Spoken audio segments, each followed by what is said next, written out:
Welcome to the Opti-Form Podcast, where we really specialize by bringing in high-level coaches and fitness influencers to really optimize, fitness performance through nutrition, training, supplementation, and so forth.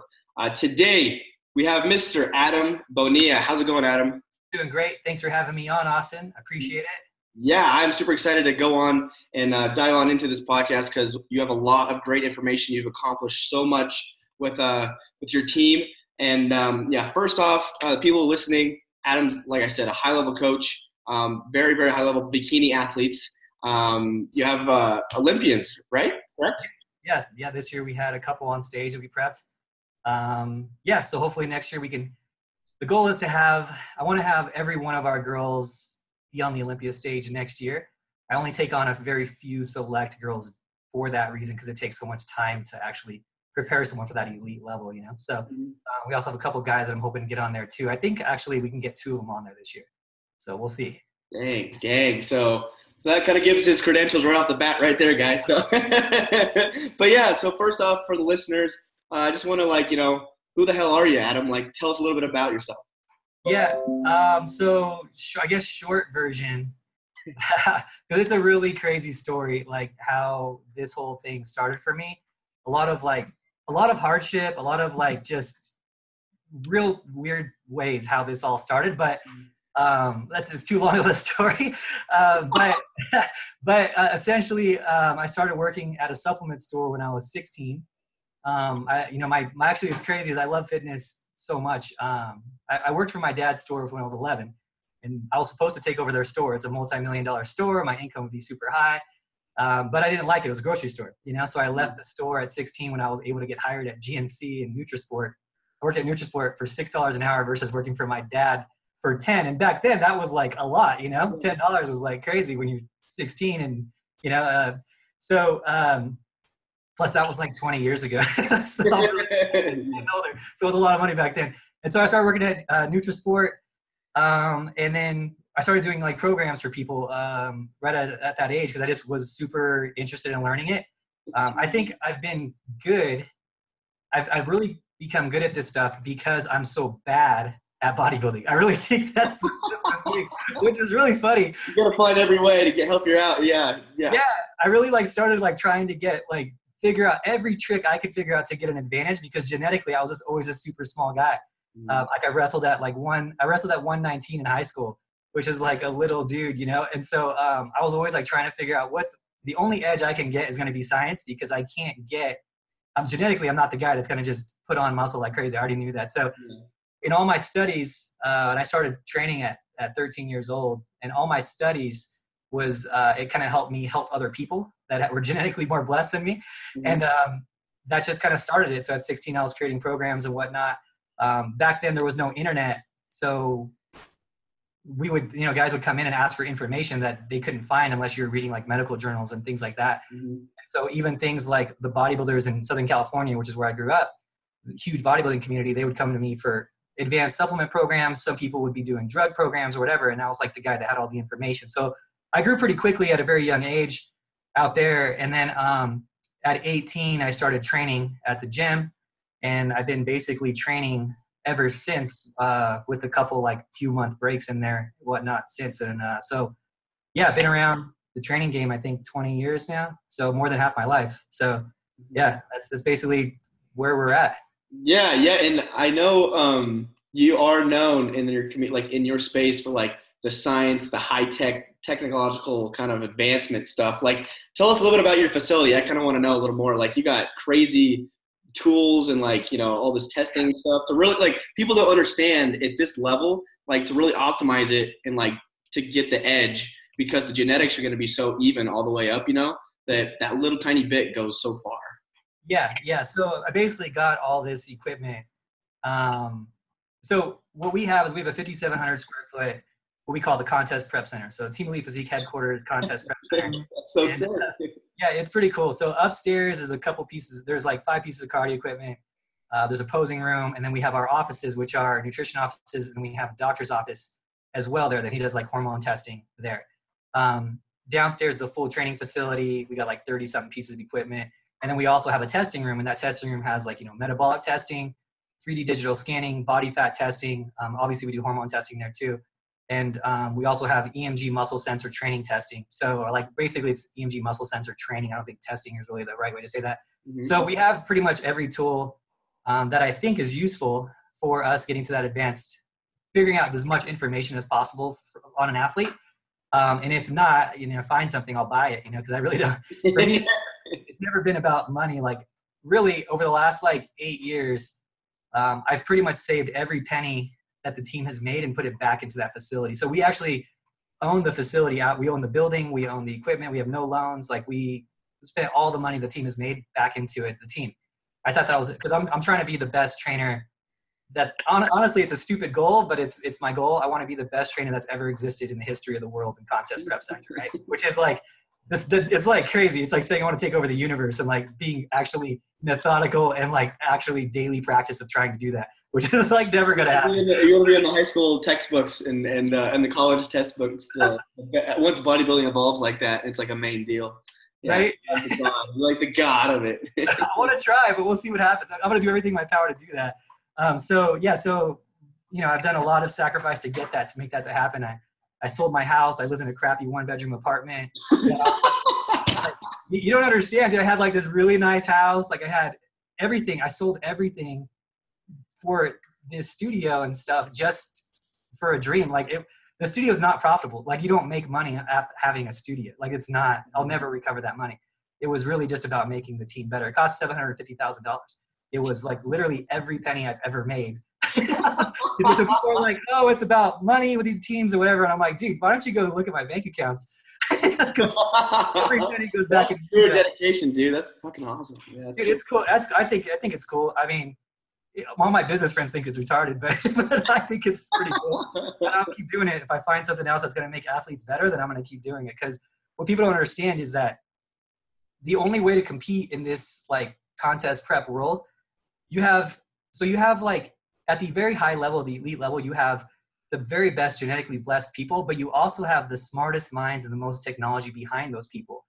And you have to get smarter. You have to buy more equipment to get better at testing. You have to work with athletes more closely because the difference between first and fourth is not even visible. It's so hard. And that little bit of whatever is different between first and fourth is happening inside the gym, inside nutrition, inside minimizing inflammation and things like that. And you better be damn good at when you're doing this if you're trying to take people on. That's what I hate. I hate contest prep coaches that do like 1 or 2 shows or 19 years old and they're like, oh, I'm contest prep now on Instagram. And I'm like, what gives you the right to take people's health into your hands and give people 2 hours of cardio and diet them down to 900 calories and just crush them? And then they come and they hate contest prep for the rest of their life. I just hate that stuff. It should be a long intro to get to that stage. Like it should be a very long timer, a very studied person to get there. So yeah. And I don't really hear a lot about this part of prep, right? Like from different influencers and stuff like that, they never really post a lot about the testing and stuff that they go through, whether they do or don't, I don't know. But with your standpoint, you're really like maximizing and optimizing their genetics that they do already have. And then like you said, between first and fourth place is like barely anything. And it's just like that day was their day because of those little tiny things you put along the way to optimize it. And so that's a good, we have some questions here. And with all your facility, you said you have metabolic testing, hormonal testing, obviously nutrition stuff. You have a training room, posing room. I mean, literally everything from A to Z to make them the most successful as possible.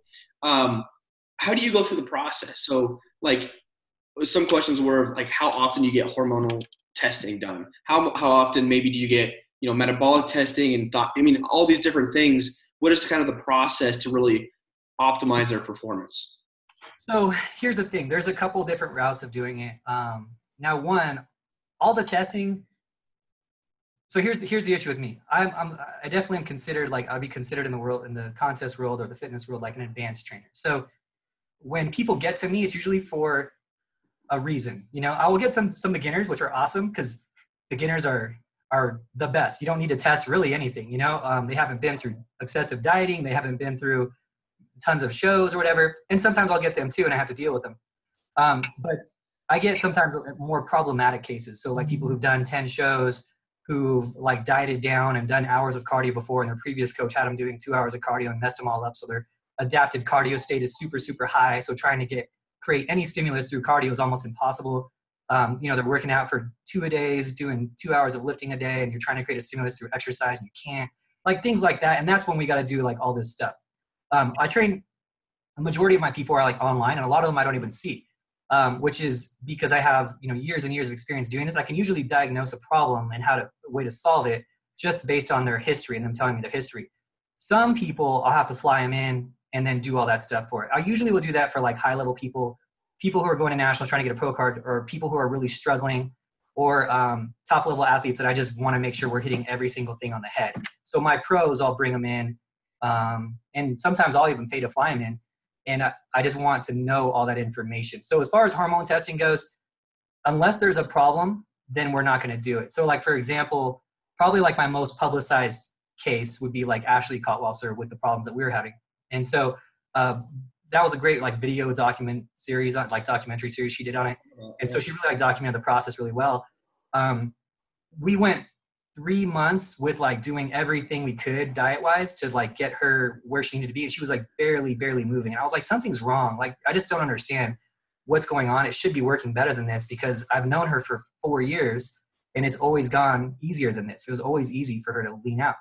And so we brought her in for testing. We found out that, she was anemic and that her thyroid was really low. And that's why her hair wasn't growing the way it was before. And you got to remember, like, she was a fitness model for like 6 years or something. So she was always watching her calories. So because she was excessively dieting for so many continuous years, and she did like 18 shows, I think I don't even remember how many shows I think she's won 17 pro shows now. So I don't even know how many shows she's done. But it's like crazy. Yeah, I know. She's the most winning bikini competitor in the history of the sport. So it's definitely an honor to train her. And, she's also like my best friend now too, because we've gotten so close, because she's had to come in so many times. And actually we just see each other all the time. I just flew in yesterday. I was there last weekend. And like I stay at her house, she stays at my house. Like, it's like, she's like my bro, it's crazy. Yeah. Yeah. You said in Hollywood, right? Correct? Yeah. I was in Hollywood last weekend. Week before that I was in Miami. And I trained Nika out in Miami.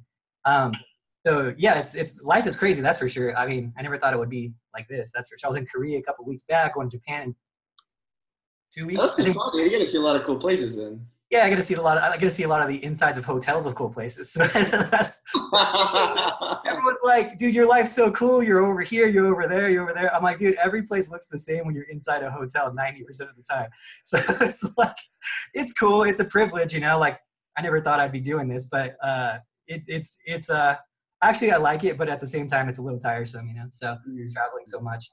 So I think I gotta go to Japan in the next 2 weeks on the 14th, which today. So yeah, 15 days, something like that. And then I got to go to Canada sometime before then to do some magazine thing. So I don't even know like when I'm going to that. It's just how life is, That's cool, man. You're a popular guy. I like it. I'll ride the wave as long as the wave is there. Well, dude, you got to become the god of bodybuilding. You got to have everybody know who you are. You know what I'm saying? I guess so, man. But yeah, so you're, she had low thyroid, she was anemic and stuff like that. You went through some hormonal testing. I watched that video actually. And people don't realize, like, when they're dieting, I see this also maybe in general population too, with like obviously severely obese people or just your hormonal panel or levels are off and stuff like that. And then it's stuff maybe you try, but it doesn't work because maybe what I like to say is you can't out-train a bad diet. You can't out-diet bad hormones. You know what I mean? Totally correct. Yeah. So kind of take us through like, what you did with her, maybe some other people of like, starting, what'd you start with? How did you do the testing? What stuff did you test? Like, that's really important too, because some people only get like, white blood cell, red blood cell, and all the different hematocrit and all that kind of stuff, but they don't go into like the actual tests, estrogen or estradiol, thyroid, prolactin, all that kind of stuff. So what did you kind of go through that process? Yeah, so we go through, so first off, we don't do it with everyone, and we can do it, like I train a lot of people online. So at times we'll just do it with their doctor, and then they'll do their testing, or they'll just call in and call my doctor. I work with Dr. Ramos, who's a good friend of mine. He's actually he's like definitely a good friend of mine. He's definitely like a mentor of mine in terms of like hormones. Mm-hmm. I'm one of the only trainers he'll work with. He's really particular who he works with that stuff. because he wants him to be educated. He wants to put his name behind anyone. He's like, Ramos is like, what's cool about Ramos, he's kind of like, he reminds me a lot of like myself, but like an older version of it. He owns this huge law company with like 40 something lawyers under him. So he's like super loaded, right? Because he doesn't need to do hormone stuff. But he's a doctor and he's a lawyer, right? So like super accomplished, right? Like the only guy I know who's done both. I'm like, how much time do you have to be a doctor? Like, sleep, man. I don't know. And he's got a crazy amount of lawyers. He's in all the commercials out here. He's like super, super well known. I mean, it was funny. He just doesn't need to do this. Like he can retire if he wanted, yeah. But he does this. He has this hormone clinic out here called FitMD, who we use, and he's really cool. He takes time, talks to me about hormones and whatnot all the time. But anyway, he's my guy, and he could do it. And Jessica, his PA, does a lot of the hormone testing, but we could do it through the phone too, and like just have you get those tests done, and you can work with them like kind of online. So it makes it easy. But what we test generally when you come in is going to be your SHBG, so your sex hormone binding globulin, your estradiol, your testosterone, T3, T4, your IGF-1, which is one that almost no one ever tests. And those are like the main things. Everything else, liver enzymes, you do FSH at all, or? Yep. So, I mean, it's a very thorough panel, cholesterol, all the other stuff too. But the main things we're concerned with is going to be, your testosterone, free testosterone, estradiol, your T3, T4, things like that. So the stuff we can actually control in terms of your physique. But we also test, they test everything, so it's a very, very thorough thing. And what a lot of people don't understand is like guys that are like pumping all this juice, like they don't understand like their SHBG and like how much testosterone they can actually absorb and whatnot. What they don't understand is you're only going to absorb so much testosterone, so many anabolics that they take. And all these guys are just pumping more and more and more. And what they don't understand is you're going to use a certain amount. And once you figure out like what that certain amount is, your maximum that you're going to take in, anything past that is not going to build more muscle, but you're still going to have the bad side effects. You're still going to have enlarged prostate, increased, blood pressure, cholesterol, kidney values, liver values, all that stuff. And so, I would love that bodybuilders who are taking things to like actually get tested so they can know, hey, this is my max, and the rest of it is just time, not pushing more gear into my system, and having hemoglobin that's like oil, through their system. Yeah, exactly. Well, I guess what would you tell them? How often should they get it done? And then maybe if their doctor knows or doesn't know, or how would you describe them knowing their cap on that? Well, that's definitely like a very specialized thing. So I honestly, what I would say is find a good hormone doctor, get it tested.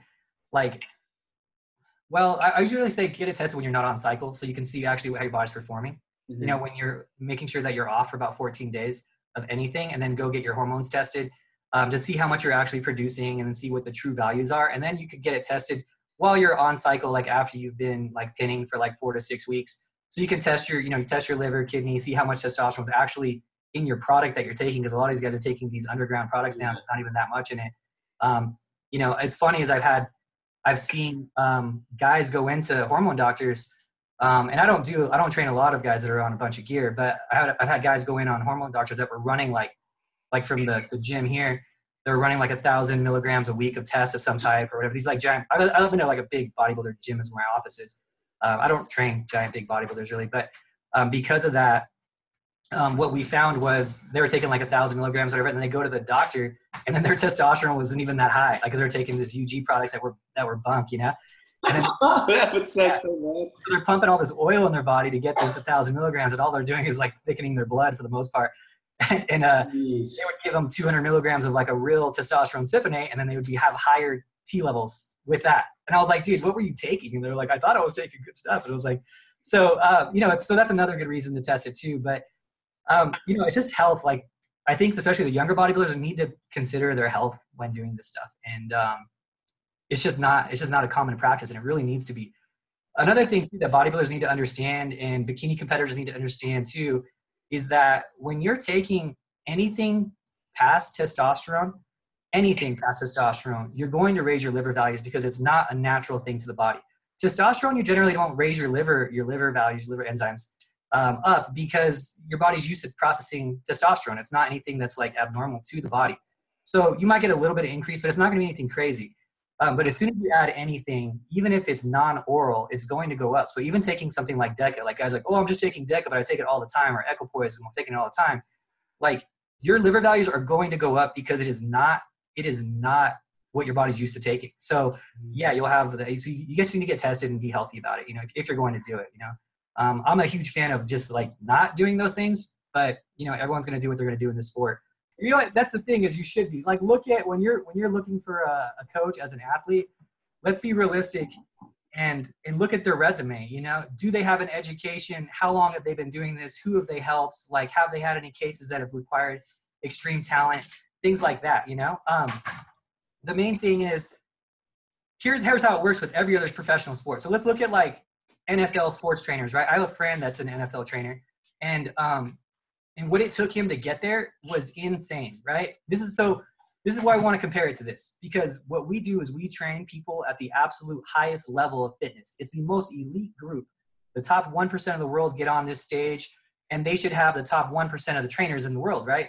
So look at the NFL. Would they let some guy who's like, oh yeah, I was in the NFL once, and then now all of a sudden he's the coach of like a team, or the coach of like the sports like training department? Yeah. No way. Yeah. This is how it works with like being a top level coach in the NFL, NBA, MLB, whatever. The way it works is that, sorry, I'm getting a freaking phone call. The way it works is that you go to school, you get a degree in some type of exercise science, and usually you got to get a master's degree, not even a bachelor's degree. You get an exercise degree, then you start working as a job as a high school coach, and then you'll be interning for like a college coach, right? College sports conditioning trainer or whatever.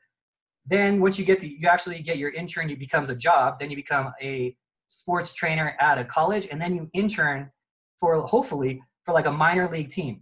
And then once you get the minor league team, you become a trainer for the minor league team, or athletic director, whatever you're going to be. Then you become an intern for a professional sports team. Each internship takes like 4 years or so. You can't even get a job as an athletic trainer on an NFL team until you're like 35. Because it takes so long to just get in the door. I had a friend who became an NFL, an athletic trainer for the team. He's like a assistant coach. Like he's like third level down. It took him 13 years of interning for free. 13 years for free to get that job, and it pays like $40,000 because he's like the lowest level you can be. Until he gets to the top level, which will take him another probably 10 years and some guy retiring, or maybe even 15. Then he'll finally make great money and be like the elite level, right?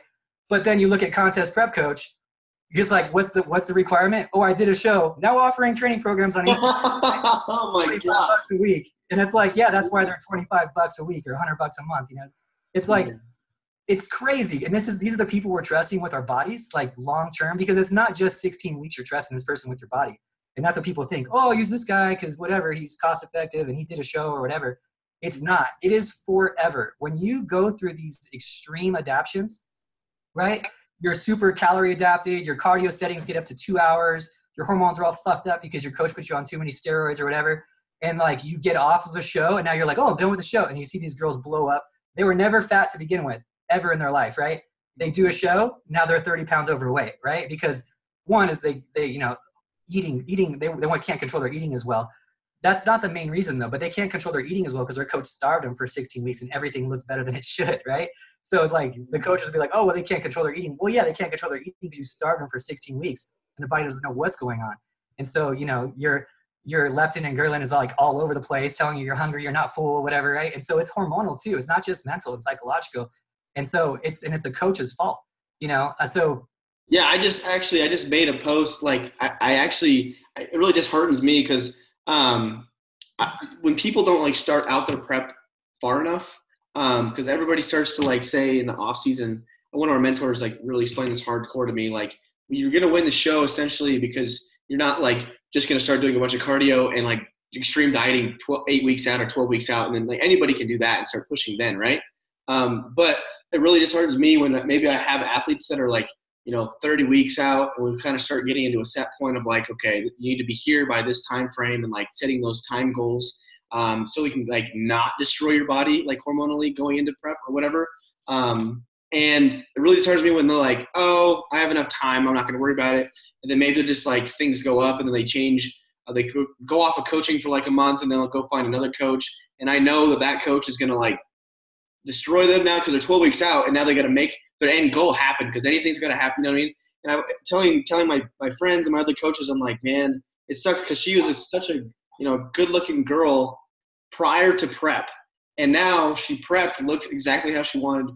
And now it's going to be terrible, like it's just going to blow up because there's no reverse dieting strategy, no recovery dieting strategy. It's just like, finally that's done. Now I can eat and like not have to do cardio anymore. I'm like, oh, no. It becomes like a full-time job for these people. I don't understand how these coaches are like expecting this of athletes. Like, how do you have someone do 2 hours of cardio and then on top of that, an hour working out on top of that? So 3 hours a day for, some of these girls, it's like 10 weeks out, they're doing it. I'm like, that's holy shit.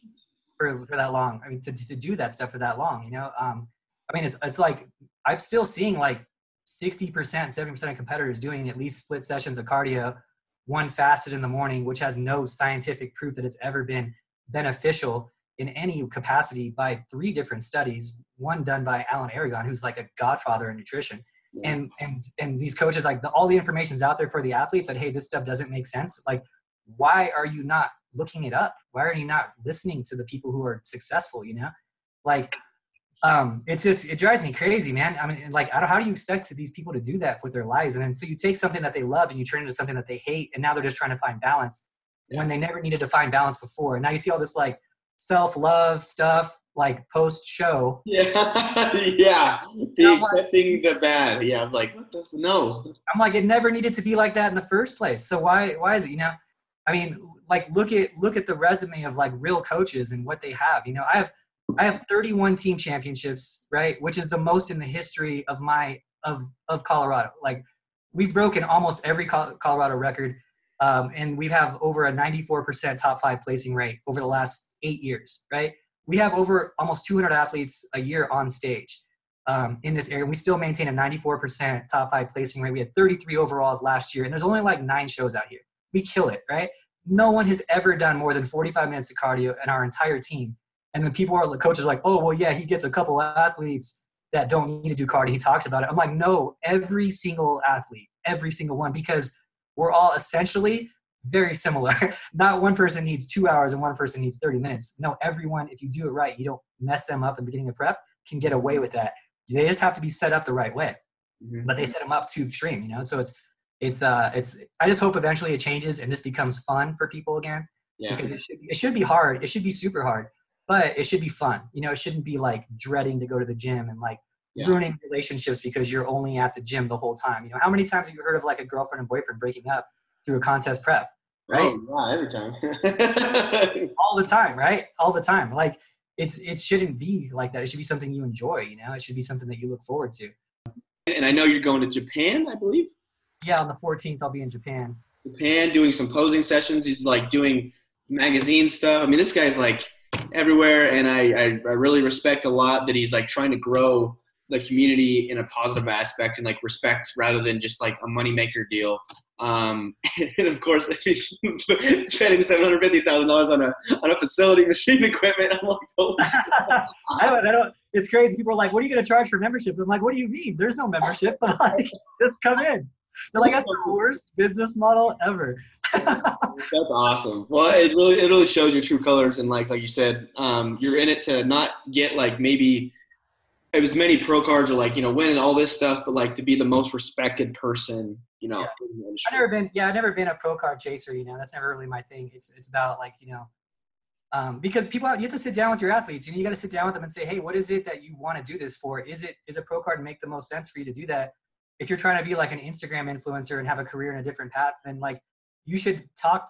That should be something in the discussion with your coach where you figure out, because your coach shouldn't just be your coach. He should be your mentor and like you're almost like your manager and guide you in what's going to be the best avenue for you to be successful in this. And if you're putting in the hard work and you're putting in the hours in the gym, like you should have something with this where there's a goal of you to like either be the best in the world and then that's going to be go get a pro card. Or if you want to monetize it, you should figure out what the best option is for you. And your coach should be honest with you and say, hey, you know what? Genetically, your structure doesn't line up with you being the best in the world. let's do this and let's have you be an influencer and monetize it through whatever, or let's do a different like look, you know? So there's this, it's just something that you need to like talk with, and someone needs to be real with them. And, you know, it's never been for me. You see these teams that have like 1,000+ athletes, and they'll have like every bikini pro or whatever on the team. Like, how are you giving them that attention? That's why I don't take on everyone. You know, I've had 33 bikini pros reach out to me this year trying to have me take them on. And like literally some were like repeatedly sending me resumes and stuff like, hey, I think we'd be great. And then I was like, you just don't, it's just not for me, you know? So I took on like 6, that's it. So, and everyone else is like dying for pros, right? And I'm just like, no, it's like, I'm going to spend a lot of time with you. I'm going to invest a lot of my own efforts into it. And it's just, I don't see it, you know, I don't see it with you. I don't want, or it's like they're very stuck on a diet. It has to be my way or the highway. Like, if I don't want any input on your diet, you know, I'm not you know, these guys, these coaches are crazy. I'm like, I'm not a radio DJ. I don't take requests. It's my way. I don't know better than you after 20 years. I'm doing something wrong. I don't want to hear about it. So that's just the reality of it. For sure. Like a couple of things, because I know that you're kind of known for the proportioning and the conditioning and different things with your athletes. And you actually do a lot of like abdominal training and stuff like that for your waist. You know what I mean? Like a lot of people don't think about that. Like they're like, oh, obviously like beginners are like, I'm going to do more crunches to get abs. I'm like, bro, like, hold on a second. Like, that's not what you need to be doing. And so essentially, training your waist, you can actually, you know, train your, you know, rectus abdominis, like all the stuff to like tighten it up for your actual waist size, which is going to give you that proportion of what you're looking for, obviously in men's physique or bodybuilding or whatever like that, right? Yeah. So this is definitely something I would consider one of my specialties. The girls on my team call me the waist wizard, which is pretty awesome. I love it, dude. I want that. That's pretty fucking cool. So there's a lot of different ways of attack a body, right? How do you get the shoulders wider, right? Very simple answer. Usually you get the shoulders wider by adding more size to the shoulders, right? No, you get the shoulders wider and more V-tapered frame by shrinking the waistline and the shoulders looking wider, right?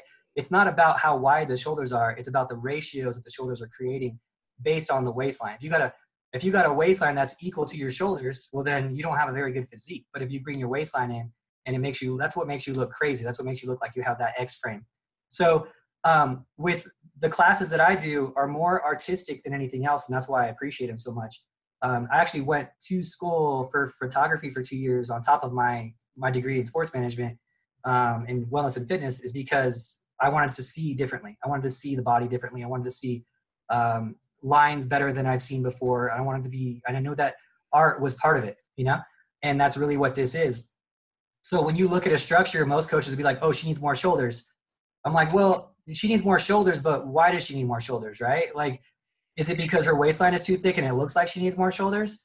So the reality is, like, and that's why bikini is so hard, is that it takes a very artistic eye to decide when is it right to add more muscle, when is enough muscles, when it's too much muscle where she outsizes the class, where it's not a bikini class anymore, right? And that's a lot of it to do with like the drug thing too, is that all these girls doing Anavar and all these things are looking so hard on stage. You might have the muscle that looks good, but your muscle might not look good because it's too grainy and too hard. And that's why I'm not a big pusher for those things on bikini girls, especially because the muscle looks different than if it was earned naturally, because it's more separated, it's more dense, it looks more grainy, and that doesn't look good in a bikini competitor. So like a lot of the girls who are my top level pros and whatnot, they have the separation, they have everything they need, but they don't look grainy, and that's why they do better on that pro stage, because they're not getting that overly dieted, overly like hard, grainy look, which doesn't do good in bikini, you know? Yeah. And so, you know, if I want all the girls to not be on anything if possible, or very, very minimal. And that's why I'm like anti on that stuff for the most part. You know, all these girls are like, oh, I need it. I'm like, you need it. Have you ever tried not doing it? What would you look like if you didn't do it, you know? And that's the reason why Ashley does so well too, because she's tight, but she's not grainy, you know? And if I gave her a bunch of Anavar, Winstrol, and all that stuff, she would be grainy and she would place way lower. But we earn it, you know, the natural way, and she looks still tight without looking grainy. So anyway, beyond that, the waist part of it is I can get people better by getting their waist smaller by doing 4 different things. One is going to be specific waist training exercises through like vacuums and things like that which I have videos up of, and I'm not secretive about that. The other one is wearing a weight belt when they work out and not doing, not pushing through your obliques when you're doing lifts, right? Which is usually what you do with the weight belt, but just keeping it tight. So there's what's called the Vassam maneuver, or Vassam for like powerlifters when they breathe out and keep it really tight with the weight belt to get more strength of the lower back or more support of the lower back. You don't do that when you wear a weight belt, when you're doing it for weight training. You just wear it all the time to keep your waistline as tight as possible, to minimize your oblique walls and how much you're using them, and breathe through like diaphragmatic breathing more so than anything when exercising. And then the other one is wearing an actual waist trainer. Now, this is a very like, if I guess taboo or whatever topic, because people are like, oh, it's unhealthy for you. And I'm like, well, no one knows if it's unhealthy for you or not, because there's no studies done on that stuff. So if you're going to say that, you better have some evidence to back it up, because I'm going to call you out on it. Because I don't know if it's unhealthy for you or not. I can't tell you the truth of that. Who knows? I mean, like in pure logic, intuitively we'd be like, yeah, probably not. Pushing your organs into a tighter compartment is probably not the best thing for you, but who knows? Maybe it doesn't affect it at all. I don't know. So I just know it's been going on for hundreds and hundreds of years. But so here's the thing. When you wear things like those waist trainers they have that just have like a bunch of hooks on them and things, there's like a bunch of different brands now that wear them.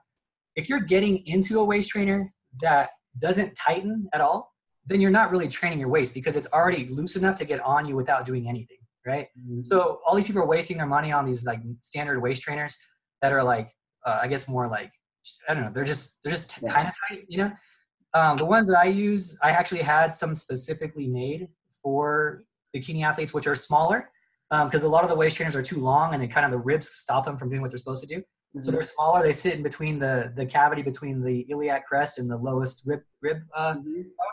And they basically, you put them on and then you tighten them with like this, there's like a string, you tighten them. It's like a corset. And then you tighten the shit out of it. And then you like, it really shrinks, keeps your waistline tight. It's uncomfortable, but hey, this sport. Yeah, I can imagine.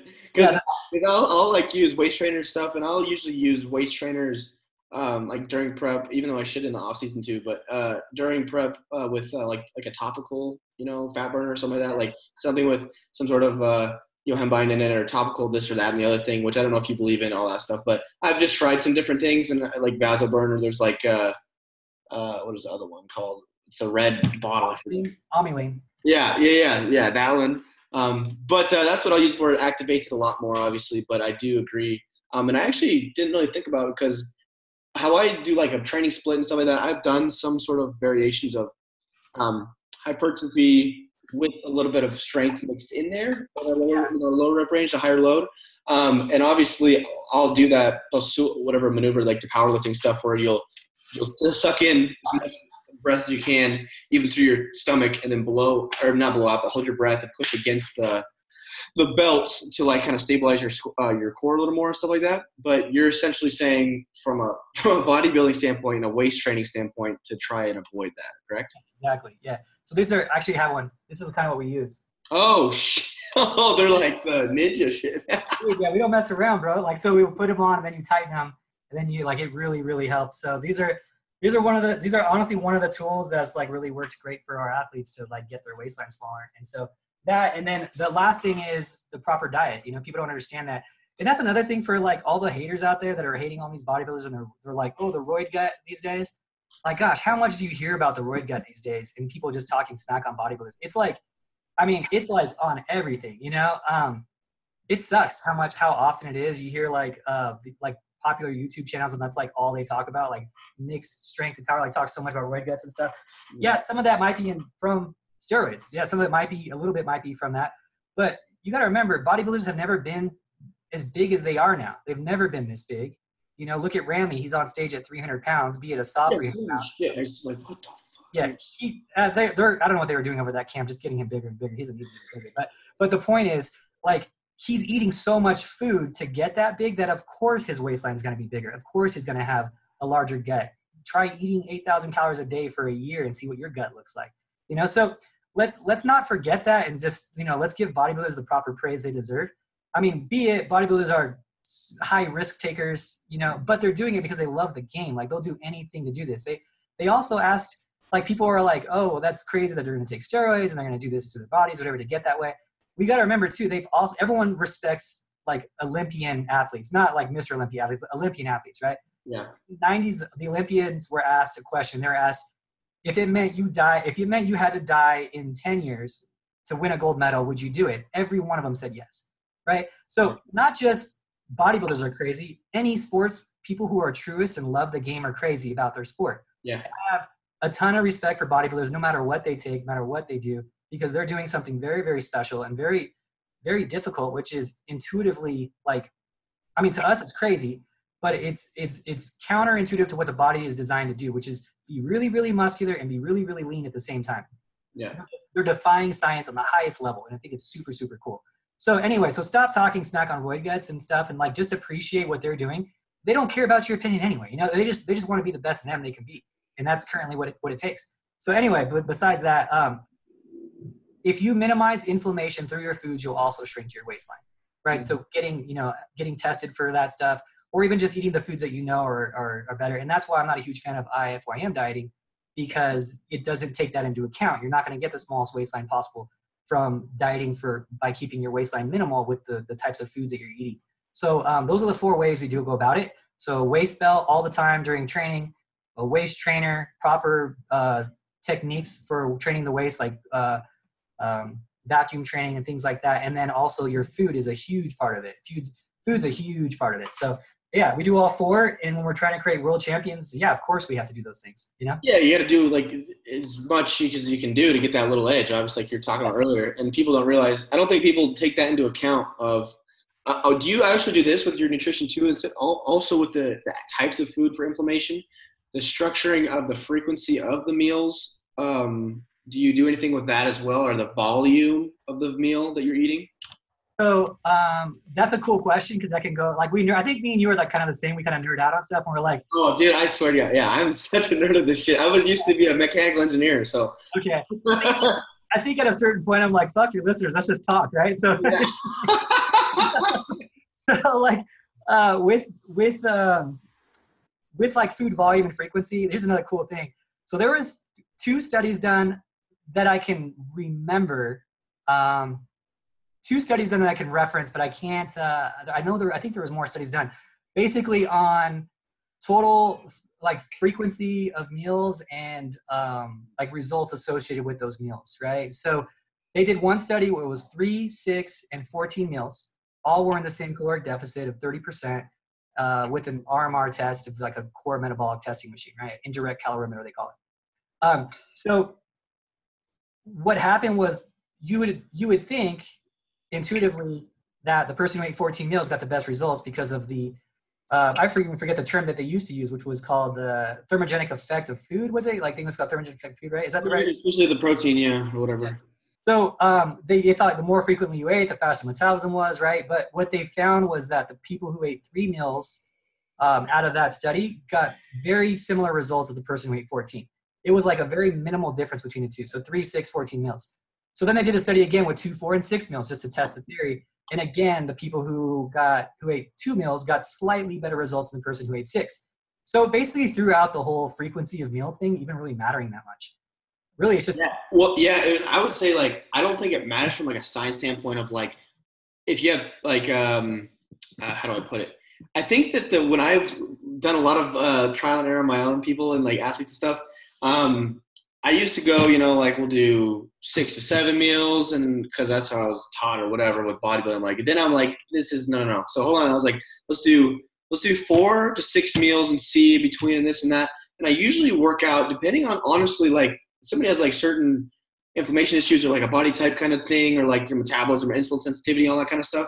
I'd see that like around 5 meals, but sometimes breaking up a little more for the insulin response, but also maybe a little less for like adherence purposes, right? Like adherence, though people don't think about that, but like obviously if you're like ghrelin and leptin, all this kind of stuff is like triggering certain ways throughout the day and your schedule's this way. But say if your person is like thinking about like obviously competitors, I feel like start just thinking about when their next meal is. Like it's just how it is. Like they're only around food. But if you can kind of like create a situation to like make it more adherent for them and stuff like that, I think that the volume and that the frequency of that meal is not directly resulting from just like certain spikes in leucine or protein synthesis or like these certain things to optimize the results, but like actually just from the adherence part of things. You know what I mean? I think adherence is usually, honestly, should be the number one thing, because they say the best diet is one you'll stick to, right? So I think that's the most important thing for it. So if like I have nurses and whatnot too that work 12-hour shifts and like they don't know when they're going to eat. So that's a perfect like example of a study to reference to someone who can't eat that frequently, So it's really just comes down to, I prefer like 6 meals myself. And I'll eat kind of intuitively at this point, like 4 to 6 meals, and I'll just eat bigger meals if I only eat 4. And the same for my crew. If they want to eat 4 meals only, then they can eat 4 meals only. They'll just combine. I'll give them a 6-meal meal plan, and they can combine 2 of those meals anytime they want. And some days they'll eat 6, and some days they'll eat 4, or whatever. It's fine. So I think it's important for athletes to know you don't need to eat every 2 hours because there's studies that prove that doesn't matter. So from maybe like a physiological standpoint, do you feel like maybe from like a waist training standpoint though, do you feel like a really high volume food, like they're only eating 2 to 3 meals a day, maybe like they're intermittent fasting or whatever, and then like at the end of the day they have majority of their volume? Do you feel like that takes a toll on your stretching out your stomach? So I guess the question would be, so that the question is a little farther than that question, right? The question is rate of digestion for people, and like at what point. So there is an answer there, and that answer is, what's the frequency of meals versus my digestion rate versus food volume left in the stomach? Makes no sense, right? So everyone's going to have their own on that because it's a more technical question than that. So at what point does it leave to make sense to fill it up to take up the same amount of space, right? The minimal space throughout the day. That's a good question, and that would require some testing. I don't know the answer to that, to be honest. It sounds like you're wanting to test it now. Yeah, right? So it's like, maybe I should try that out. So, but yeah, I don't know. Definitely, if there's no difference in the result of body fat loss, but what about the actual like stretching of the stomach? And I mean, that would really you could like do like a couple different things and like find the delta of like different volumes of food at different frequencies, and then like that'd be pretty hard to do. But I mean, if you're training world level athletes, it's not something to not consider, of course. Exactly. So food. I know. Sorry, man. That's good stuff. But people don't think about that. Like, obviously, these high level athletes, if they're listening too, they're gonna start thinking like, yeah, maybe you gotta think different. You gotta think different. Talk to you like, hey, man, can you do it for me? I'm gonna go test some shit now. That's awesome. Well, yeah. So that's kind of like with like the waist training stuff. Obviously, you laid out those 4 things. Another question, kind of like the last question that we had was more of like, you talked before about these coaches destroying people, 2 hours of cardio, really low calories and stuff like that. And usually those people don't have any sort of after show like plan, like after their show, they don't have a plan to like do anything. They just go straight back to whatever they're doing. But with your progressions of what you're talking about, not having to do that kind of stuff, doing it correctly, but doing it correctly doesn't mean just that 12, 16, 20, 24 week prep or whatever you use for going into prep, year-long prep or whatever it is. It's also afterwards. And so I know there's actually a lot now, especially like in the natural community with like Albert Nunez and like, Eric Helms and like that side, they really talk a lot about the recovery diet rather than the reverse diet. But I see that there's pros and cons to like, not cons, but like pros to both. And how would you say you would go about reverse dieting in terms of like adding calories back in and reducing maybe cardio or volume in your lifting? Yeah. So I like this question because you know why I like this question? Because I love questions that are correct, and they're not correct answers by me, but they're correct by science. And they put a lot of these ignorant coaches and expose them. I love, that's why I like this question. I'm all about that. So and again, I tell you, I'm not here to be the most liked trainer by trainers. Anything, I want those trainers to hate me. I want them to be like, oh, Adam exposed me again. Now I got to go learn some shit. And I'm like, yeah, you know what? You do got to go learn some shit because you're hurt. It's irresponsible of you to call yourself a coach if you don't know, at least try to know everything. So, so as far as reverse diets go, and I'm glad you brought up Eric Helms because I really respect that guy. As far as reverse diets go, I hate the term reverse diet because it implies that you're going to slowly introduce calories back in. Now, we need to take something into consideration when you're doing these diets, right? When you're doing this. So one, this is very technical, so I'm going to be as fast as I can. But there's this thing called adaptive thermogenesis, which is essentially the rate at which your body adapts to the calories that you're given. So if you start off with a prep, easy numbers, you start off with a prep and you burn 2,000 calories and you finish off burning 1,500 calories, and your body's slower now because you've been starving it for 16 weeks or whatever. And now it's burning 25% less calories. So now you're burning 1,500 calories. That is basically adaptive thermogenesis and your body finding a way to slow down to survive. It doesn't do this just through, slowing down metabolism. It does it through like hormone production and T3 to T4 thyroid hormone conversion, decreasing your total NEAT. So your non-exercise activity induced thermogenesis, like actually moving less and things like that. Things you won't recognize. It happens with that. But it's also hormonal. So here's the thing. So if you start off burning 2,000 and you go to 1,500 calories, and you're like, oh, I'm going to start eating 1,500 calories, right? I'm going to start eating 1,500 calories. Well, don't forget about your exercise that you do throughout the day and everything that you're moving. That's just your resting metabolic rate. You might burn 2,500 calories total with exercise and all that, right? Mm-hmm. The longer you're in a diet, and it doesn't matter how low the calories are on the diet, okay? So if you're eating, let's just go off percentages now. If you're in a 30% caloric deficit for a contest prep, and then you come out of your diet and you're in a 20% caloric deficit, you're still in a caloric deficit, even though your calories are increased. So if you're still in a caloric deficit of any degree, even if it's 5%, your body is still going to adapt in a negative way by trying to survive. Okay, you're going to still continually slow the metabolism. So in my opinion, and in most top exercise scientists' opinion, it is best to bring their calories right up to their resting metabolic rate calories, including their activity, right after a show. Because if you're at maintenance calories, people, remember, you're not going to gain weight if you're truly at maintenance calories. Okay, maintenance calories is called maintenance calories. You will maintain if you're eating maintenance calories.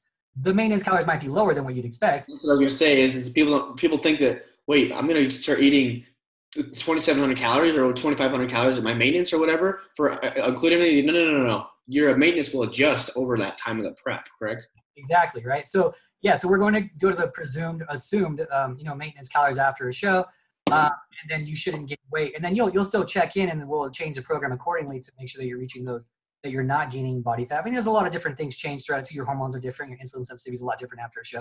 So you got to take those things into account in how you design the post-show diet. But I call them post-show diets or correctional phase dieting.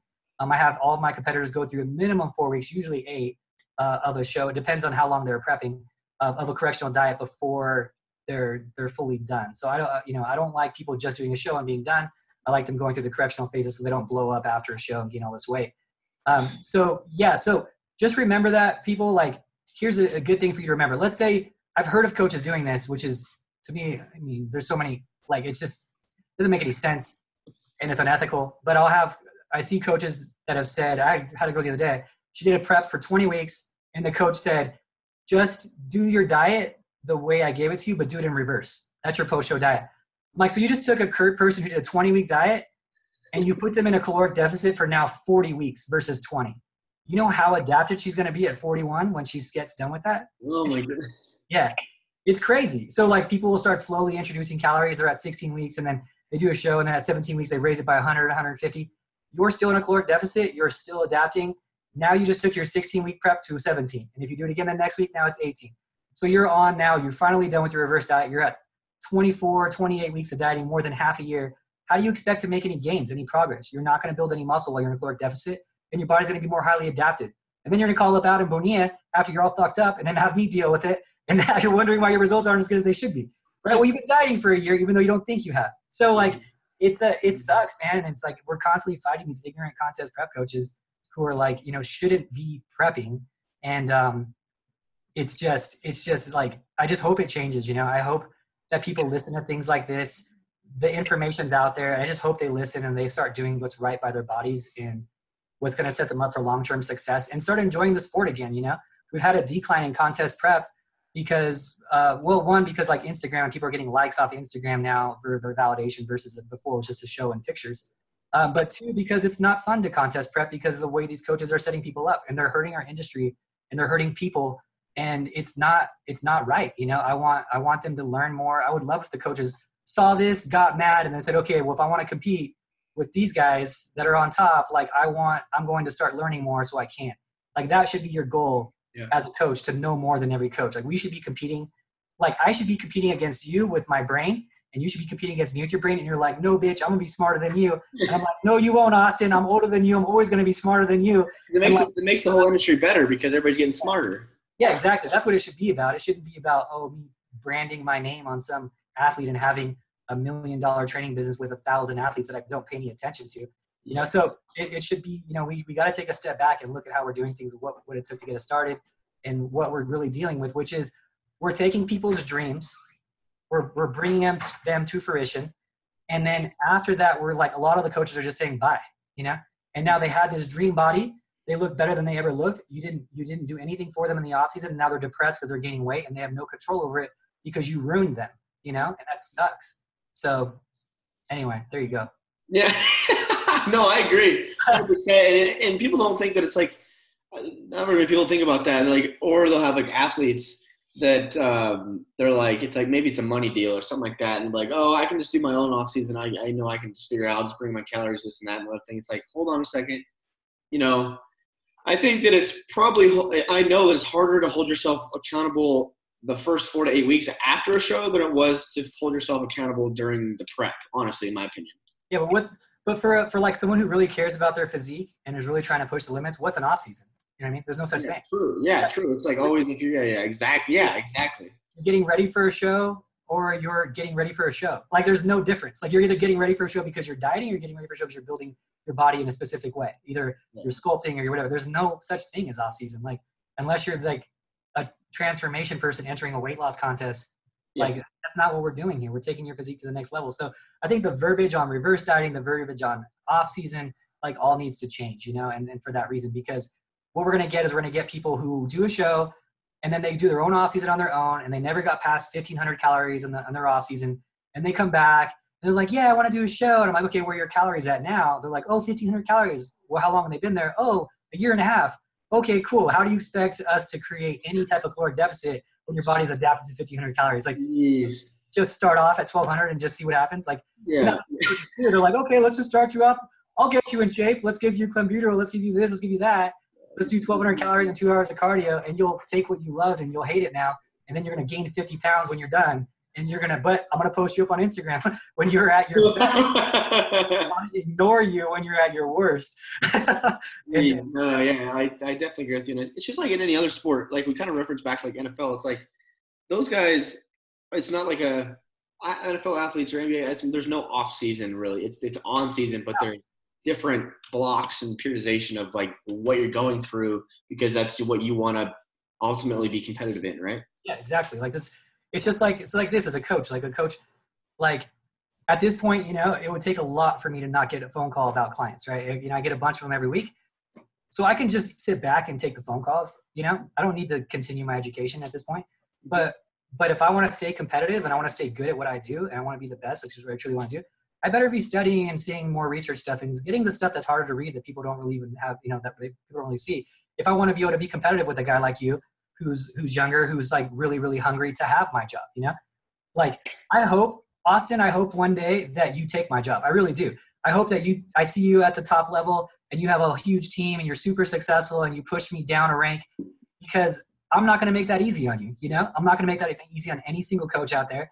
And I'm going to make it harder for the guys that are being lazy up top and I'm going to try to push them down a rank. And, but if someone pushes me down, well, hats off to them because they earned that shit because I did not make that easy. So, but I hope they all do. And I hope these coaches that would talks like this, get exposed and they get pushed out of the market completely, or they decide to go to school and get an education and stop hurting people. So that's my goal. So, yeah, no, I do. And I'm going to thank you for that motivation. Cause I do definitely, I definitely am hungry and I'm definitely like looking at everything you accomplished and like what it takes to get to that level. And it's like super eye opening. Not like I can't accomplish it because I'm like, in my head, I can do anything I want, but it's just like the steps, right? Like kind of like the process of how to get up to that level correctly rather than through marketing and like just all that kind of bullshit stuff, fake stuff. But yeah, no, I'll take you up on that. We'll talk in like, I don't know, 10 years or whatever. And you're like, what are you, like 35? 36, yeah, 36. Did you just have a birthday? No, that was in May. Okay, yeah, because I'm only 22. I said I'll retire at 100 team championships, which I don't think anyone would ever beat that record. And then I said I'll retire at 100 and I'll give it to Tori. Tori works with me. She's like the assistant coach on the team. So we'll see. It'll probably, when I get to like 99, I'm probably going to be like, no, Tori, you'll get it at 200.